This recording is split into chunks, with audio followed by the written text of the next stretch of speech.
খুলনা মহানগর বিএনপির সাবেক দপ্তর সম্পাদক মোহাম্মদ মহিবুজ্জামান কোচির রহস্যজনক মৃত্যুর ঘটনায় ৫ মাস পর আদালতের নির্দেশে কবর থেকে তার মরদেহ উত্তোলন করে পুনরায় ময়নাতদন্তের জন্য পাঠানো হয়েছে। সোমবার ৬ জুলাই দুপুরে খুলনার টুটপাড়া কবরস্থান থেকে নির্বাহী ম্যাজিস্ট্রেটের উপস্থিতিতে কোচির মরদেহ উত্তোলন করা হয়। পরে তা পুনর্ময়নাতদন্তের জন্য সংশ্লিষ্ট কর্তৃপক্ষের কাছে হস্তান্তর করা হয়।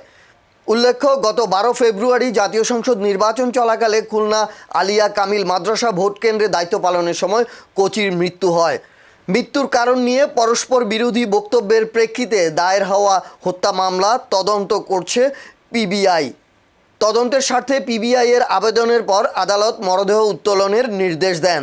তদন্ত সংশ্লিষ্টরা জানিয়েছেন, পুনঃ ময়নাতদন্তের প্রতিবেদন মৃত্যুর প্রকৃত কারণ নির্ধারণ এবং মামলার তদন্তে গুরুত্বপূর্ণ ভূমিকা রাখবে।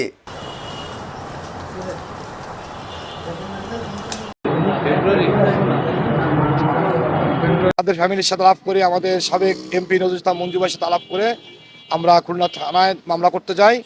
পরবর্তীতে খুলনা থানা থেকে বিভিন্ন রকম আমাদেরকে অজুহাত দেখানোর পরে আমি নিজে কোর্টে শরণাপন্ন হই।